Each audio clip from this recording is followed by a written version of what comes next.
é, os devidos cumprimentos. Vamos ver se entra mais gente.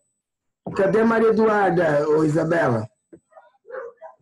Com ela? A gente falou para ela ontem para ela aparecer hoje, só que eu não sei dela, não. Ela falou, dane-se. Mas ela falou que vinha. Olha, falando do diabo não, né? Acho que é. E aí, Maria? Tudo bem, Maria?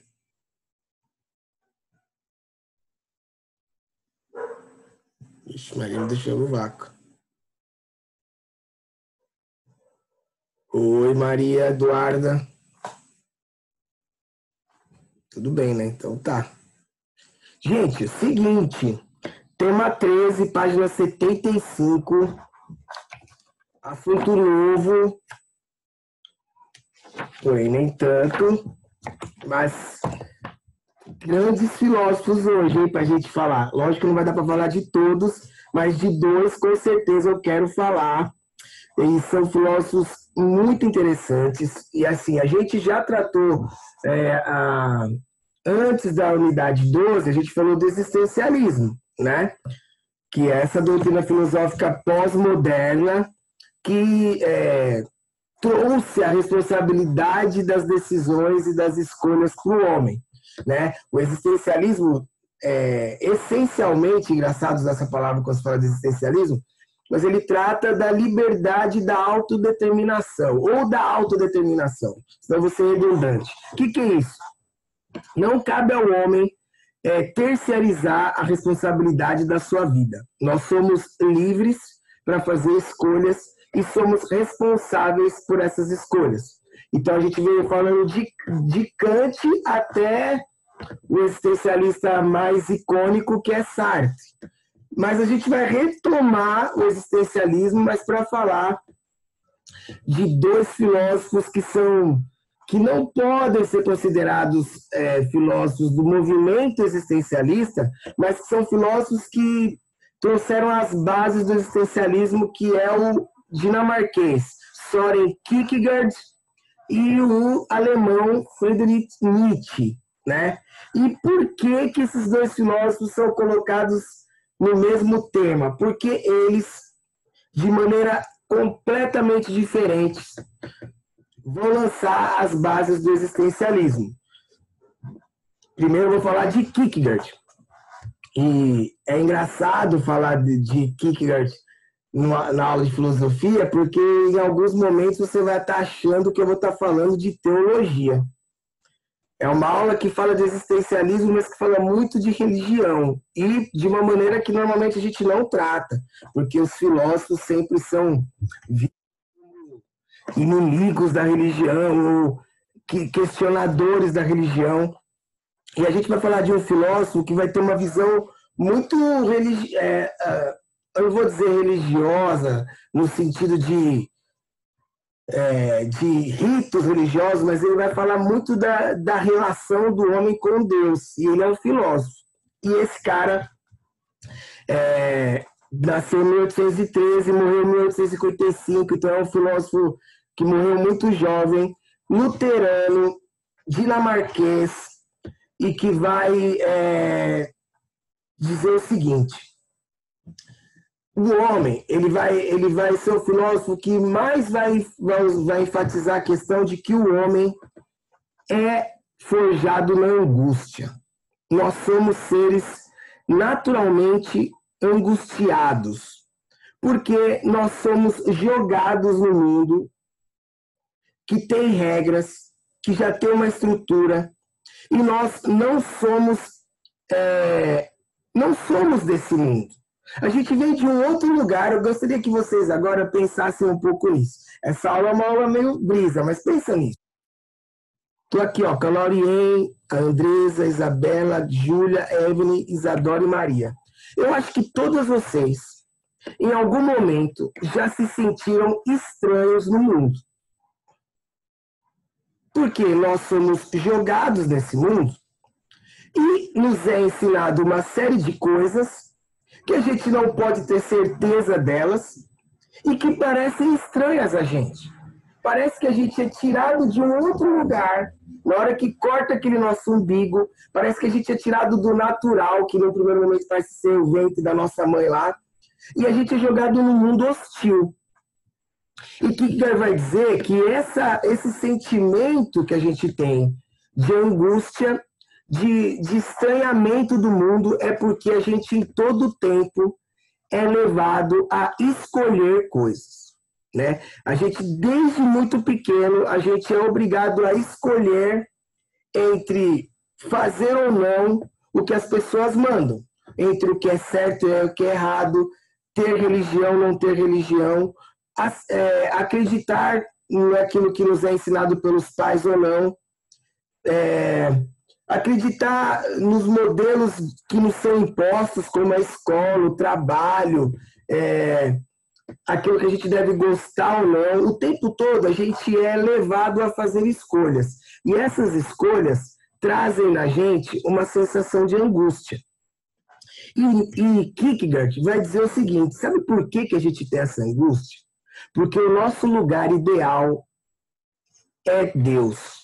Olha só, um filósofo, ele vai dizer o seguinte: nós viemos de Deus e caímos no mundo que se afastou completamente de Deus.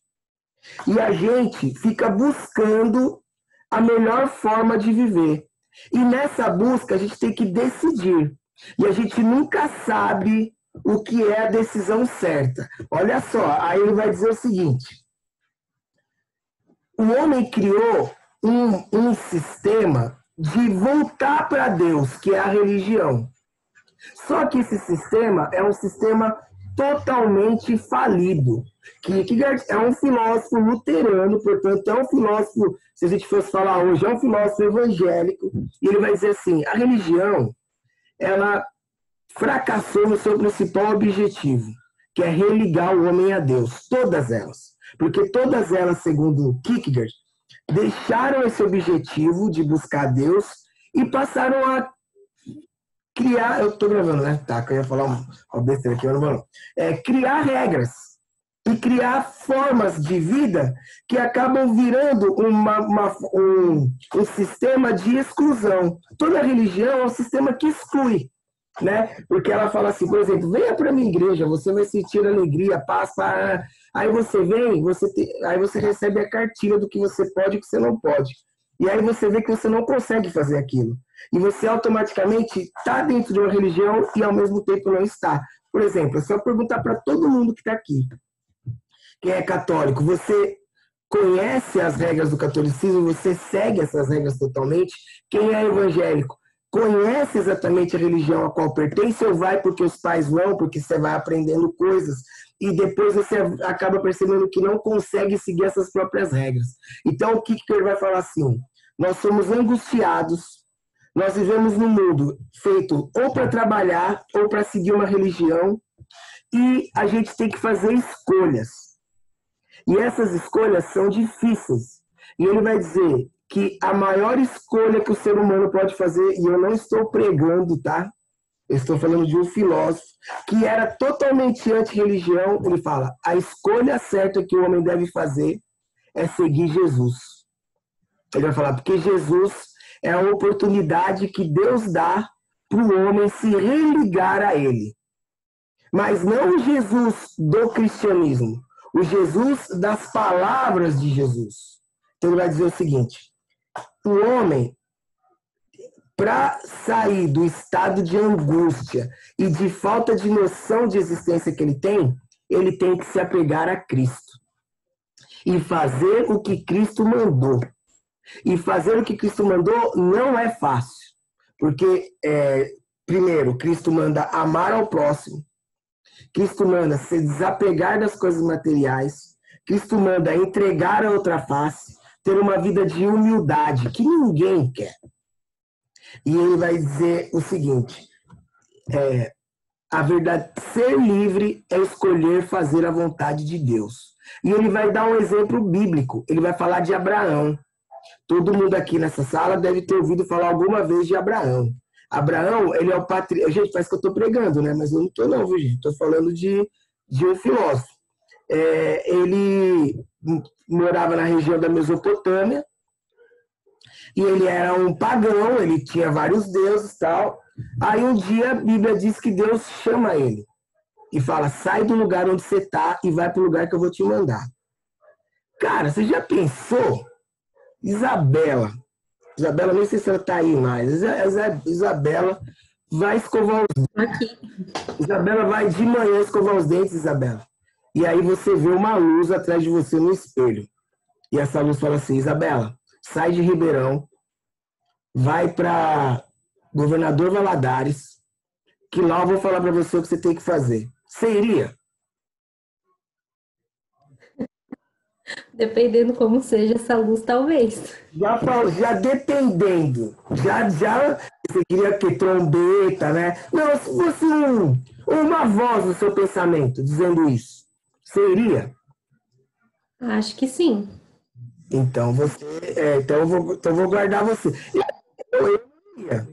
Mas Abraão saiu da terra dele e foi para um outro lugar sem saber o que ia acontecer. Chegou lá, ele já era velho, Deus falou com ele de novo, falou que ele ia ter um filho, demorou um pouco para ele ter esse filho, mas quando ele teve, ele já tinha mais de 100 anos, e aí Deus fala assim, eu vou fazer desse seu filho aí, eu vou fazer um monte de filho, você vai ter uma grande nação. Aí chega um dia, Deus chega para ele e fala assim, ô Abraão, vamos lá no monte que você vai matar o seu filho. Eu não entregaria meu filho. Abraão entregou. Aí, Kicker vai usar o exemplo de Abraão para falar, se Abraão não tivesse feito isso, nós não existiríamos hoje. A grande maioria de nós. E nós não seríamos cristãos, nem judeus, não existiriam os árabes, não existiriam os judeus, automaticamente não existiria Cristo, e o mundo seria completamente outro, porque um homem não teria feito uma escolha. Então, o Kicker vai falar assim, o homem é um ser destinado a fazer escolhas. As escolhas que o homem faz, nem Deus pode mudar. Porque se Abraão tivesse falado, não ia ter nada disso. E aí ele fala assim, o homem, para ser livre, precisa escolher seguir Jesus Cristo. Não o cristianismo, não o catolicismo, não a universal, não a Assembleia de Deus. Seguir Cristo, porque Cristo é a reconciliação de Deus com os homens. Olha que louco, cara. Isso é um filósofo. O existencialismo, que é uma doutrina essencialmente, como eu posso dizer,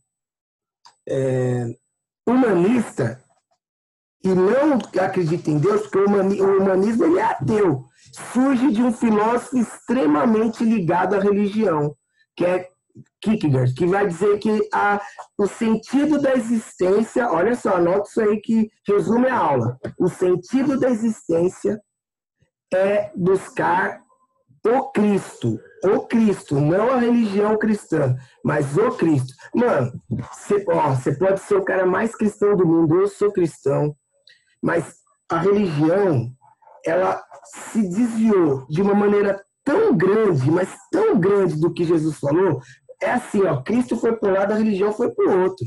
Isso é muito claro, muito claro. A religião botou uma parede entre Deus e os homens, que é a religião, né? E ela virou um projeto de poder em todas as instâncias, a católica, a evangélica, as tradicionais, as pentecostais. A religião se transforma num conjunto de regras, de uma instituição e se afasta de Jesus. Tanto é que Jesus foi morto pela própria religião dele. Porque Jesus não era cristão, né, gente? Jesus era judeu. Jesus era na sinagoga. E quem mandou matar Jesus foram os judeus. Então a religião matou Cristo. Né? Isso é muito emblemático.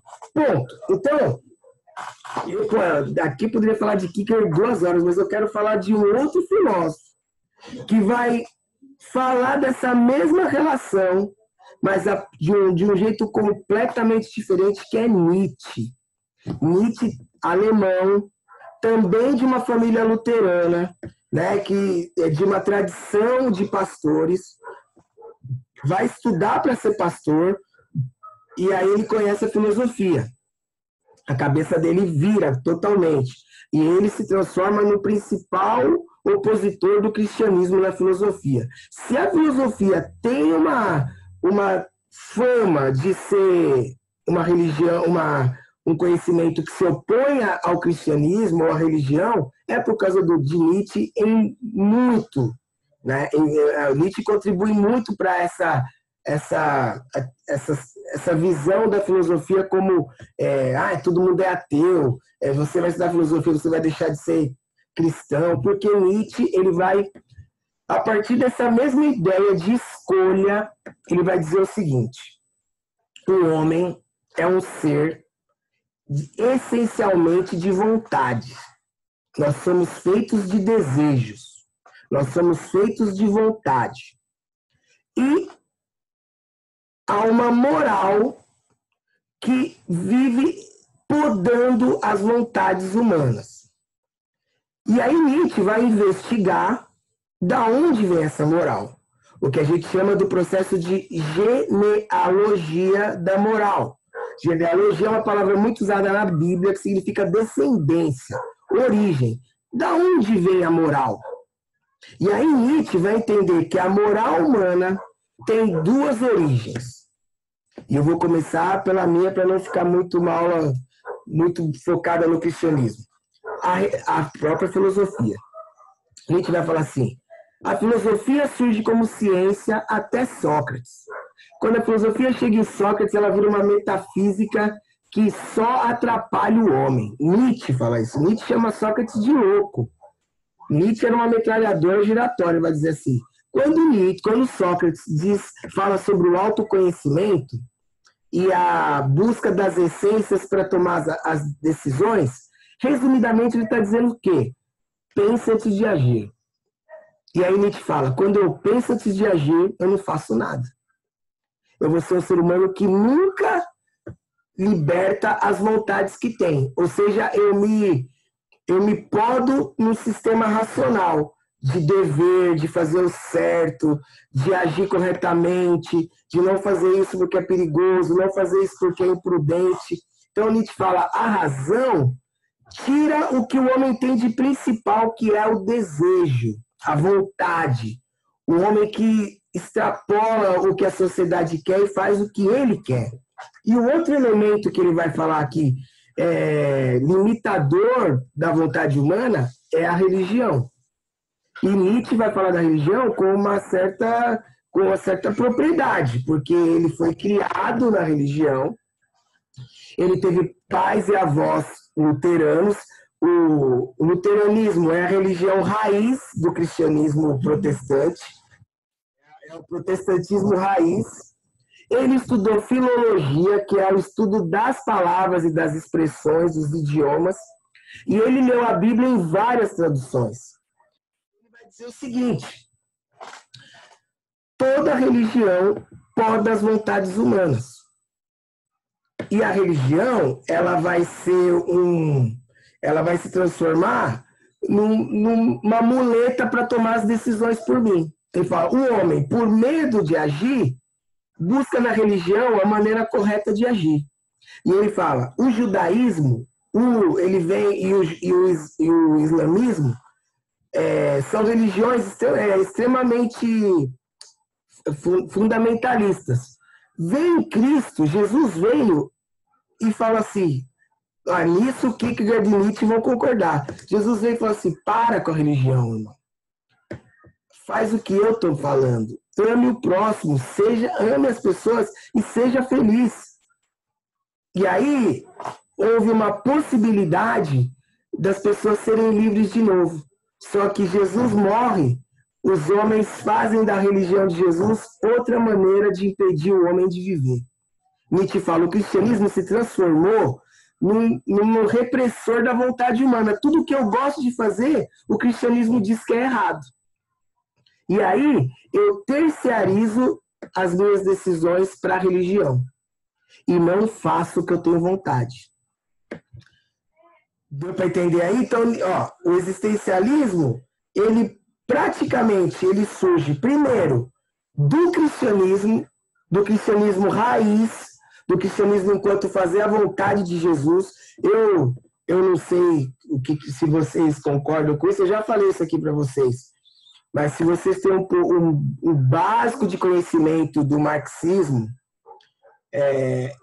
vocês vão entender a frase que eu vou falar para vocês. Mas se Jesus viesse hoje, ele não seria cristão. Jesus não se reconheceria em nenhuma religião que está aí hoje. Na Assembleia de Deus, na Metodista, na Universal, não se reconheceria. Porque Jesus nunca fez igreja. E se Marx viesse hoje, não seria comunista. Não nos moldes que o socialismo se colocou, né? Entre a ideia e a realização existe um abismo enorme.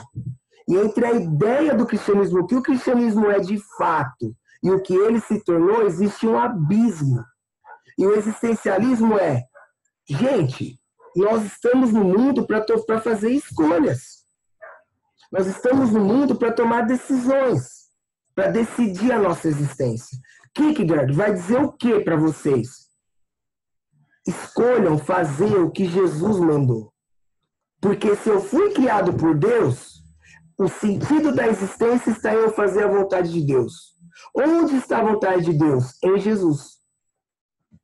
Quem aqui é cristão deve estar glorificando agora. Rodando aqui já. Né? Tipo assim, pena que a Alice não está aqui hoje.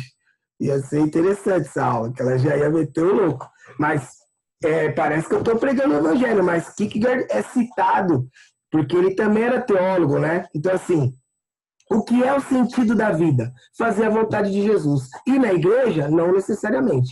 Fazer o que Jesus mandou. Ponto. Nietzsche, qual é o sentido da vida? Não fazer o que a religião manda. Fazer o que você tem vontade.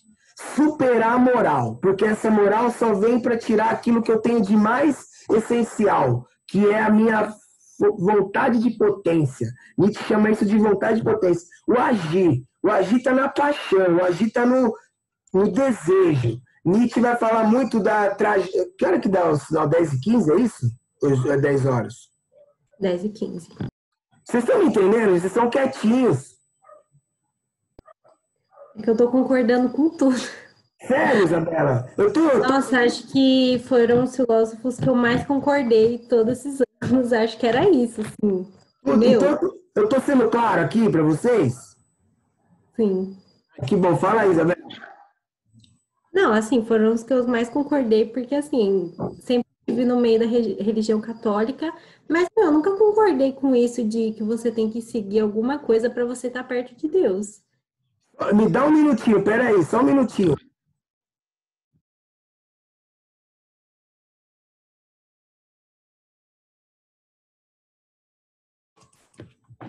Então, Isabela, eu fico muito à vontade para dar essa aula por ser cristão, e ser cristão de fato mesmo.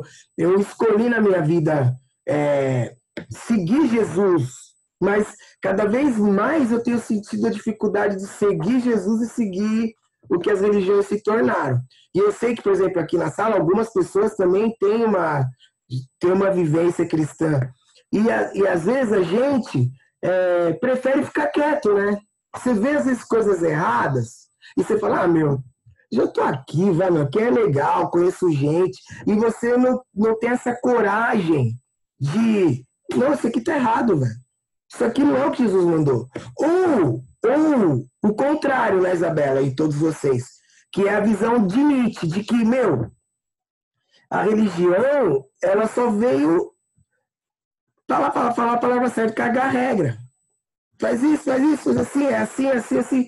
E Jesus, ele veio de encontro a tudo isso. Tem uma passagem que eu acho muito, muito emblemática, que é quando ele expulsa as pessoas do templo com chicote, mano. Jesus meteu um louco. A gente acha que Jesus ficava com as mãozinhas assim, né? Que todas as fotos de Jesus com as mãozinhas assim, olhando pra cima. Jesus era um cara, mano. Jesus era um cara, tipo, trocava ideia, resenhava, fazia milagre, mas ele não era bobinho. Aí ele chega no templo, ele vê as pessoas ganhando dinheiro, né? Porque os judeus faziam sacrifícios. Então, já tinha uns neguinhos que vendia cabra, vendia pomba, vendia já os animais para fazer o sacrifício. Então, a entrada do templo estava tomado tipo de no brasa, assim, tipo de camelô. Aí Jesus vem loucão, mano, chutando. Eu fico imaginando essa cena. Né? Jesus chutando as paradas todas lá e falando, vocês estão fazendo da minha casa covil de ladrões.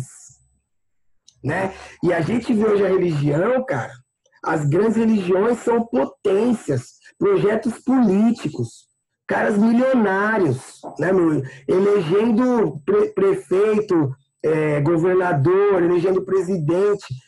O que Jesus faria? Jesus fala, não, é bom que tenha um prefeito gospel, né? Como se a força do evangelho estivesse na política, no dinheiro, né? Igrejas são potências políticas e financeiras. Será que esse é o cristianismo? Mas quem tem coragem de fazer a escolha? Né? Então, assim, é um assunto muito importante. Pena que tem pouca gente hoje, assim, porque é um assunto, assim, de se pensar. Quais as escolhas que você tem feito na vida?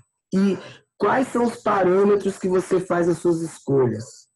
E as escolhas que você tem feito são escolhas suas ou são escolhas formatadas, né, meu? Porque é a escolha de todo mundo faz aquilo, eu faço também, mas algumas eu não tenho como fugir. Como eu estava falando de Foucault, a gente vai falar de Foucault de novo, eu tenho que, no mínimo, identificar as instituições que exercem poder sobre mim. Talvez eu não consiga fugir de todas elas, como eu não consigo, mas as que eu puder, eu quero opinar, se eu quero ou não. E os meus desejos, eles são meus, né? Assim, é melhor viver 10 anos a 1000 ou 1000 anos a 10, como diria a música do Lobão. Né? Nietzsche fala, mano, vai pra cima, viva, seja o super-homem, né? Estude, mas viva. Trabalhe, precisa trabalhar, mas viva. Não terciarize suas escolhas para alguém, né? Porque isso leva sempre a uma diminuição do homem. O que é o super-homem para o Nietzsche? É o cara que suplanta o que os outros impõem para ele. Né? Senão, daqui a pouco, você vai se sufocando pela opressão e pelo que os outros querem que vocês façam. Essas eu acho que são as principais questões do pensamento de Kierkegaard e Nietzsche. Kierkegaard, ansiedade e angústia. Por que nós somos angustiados e ansiosos? Porque nós saímos de um lugar que era nosso e viemos para essa terra que não é nossa. E aqui a gente não sabe como agir. E a gente tem que fazer escolhas. O que vai sugerir? Escolha Cristo, porque Cristo, a Bíblia diz isso, né? Reconciliou Deus com os homens.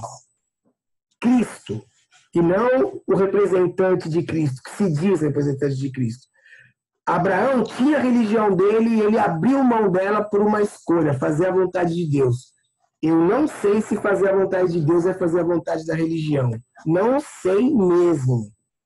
E uma hora eu posso até conversar com vocês, se estivesse na sala, até conversaria com vocês mais sobre isso, como eu tenho vivido isso de uns anos para cá. De não conseguir ver na religião, na minha religião, Deus, totalmente. Tenho tido dúvidas e tenho feito escolhas, né?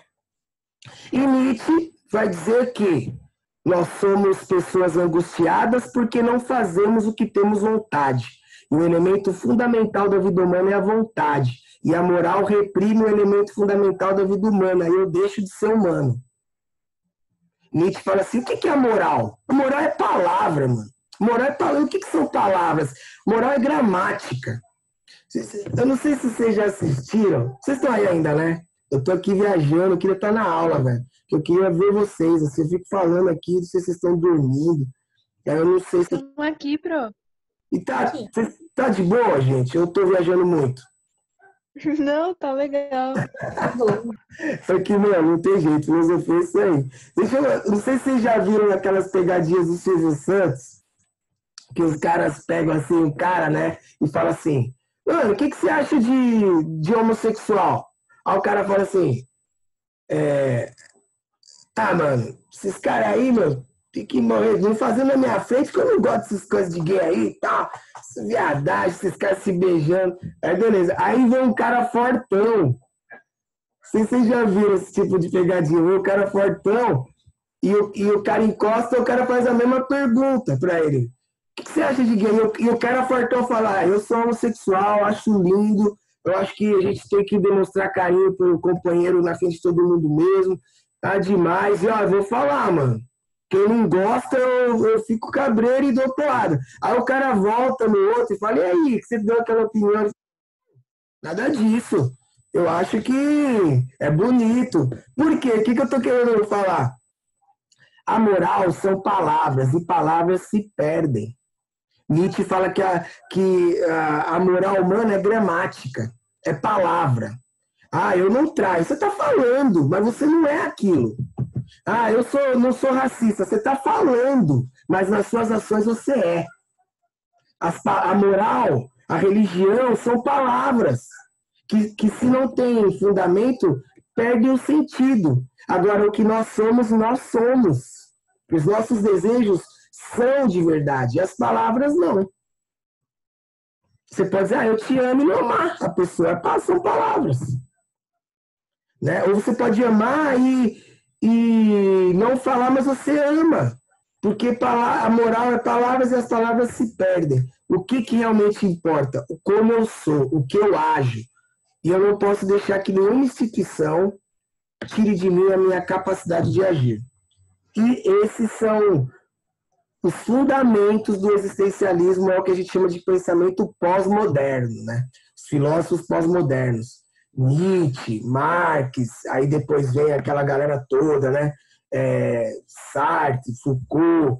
É desses caras, Nietzsche e Kierkegaard, são as bases do existencialismo. Eu espero que vocês tenham entendido, que vocês tenham gostado. É muito difícil falar desses caras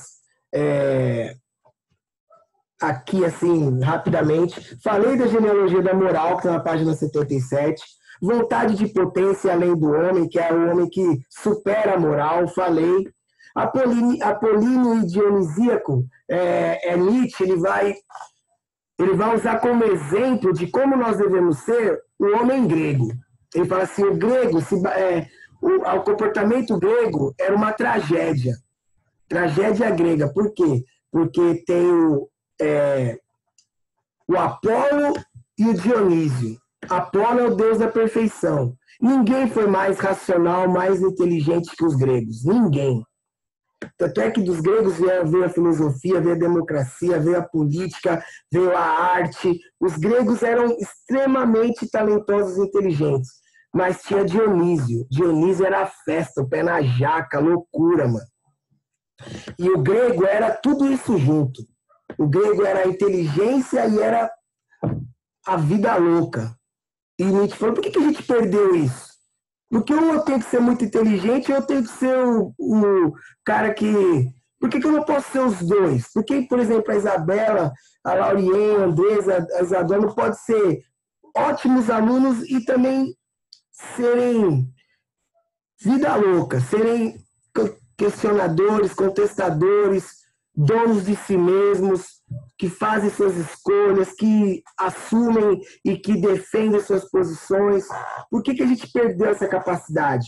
Então, esse apolíneo dionisíaco é a maneira como Nietzsche entende no grego a maneira certa de ser. E ele fala que Sócrates acabou com isso. Mano, como que um filósofo fala mal de Sócrates? Nietzsche falou. Falou mal de Jesus, falou mal de Sócrates, falou mal de todo mundo. Porque Nietzsche era louco. Tanto é que morreu louco, né? Mas era fantástico. Talvez um top 5 aí da filosofia, livros incríveis. Mas viveu a vida como ele achou que tinha que viver, intensamente. E é isso que ele convida as pessoas. Viva a vida intensamente. Tá bom, gente? Paramos por aí. Na próxima aula falaremos um pouquinho mais de Foucault. E é isso. Uma pergunta? Nenhuma, pro. Tudo certo? Não. Vocês vão meter o louco hoje? Meter o pé na jaca, não? Viver a vida? A Lauriane mandou uma mensagem pra mim que falou que vai. Que ela cansou de ser certinha, né, Lauriane? Eu não, pro. Não, Lauriane, não gostou do Nietzsche, então? Não, Vai continuar certinha. vou. Então tá. Tá com Vamos fazer que nem Jesus? Jesus e meter os pés nas igrejas. Você tá com Jesus, Lauriane? Com certeza.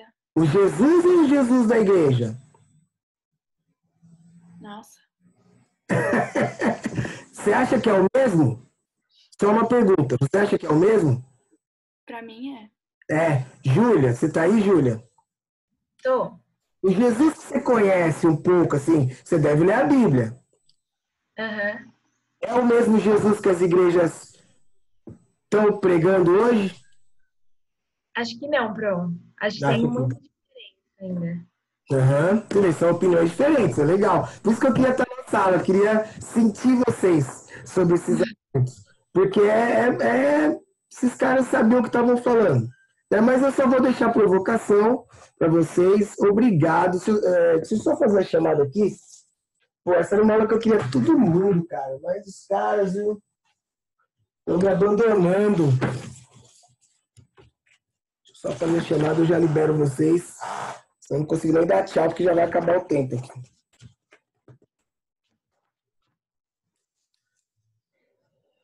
A gente tem a Andresa, Evelyn, Isadora, Maria. Maria tá aí só de ir, né?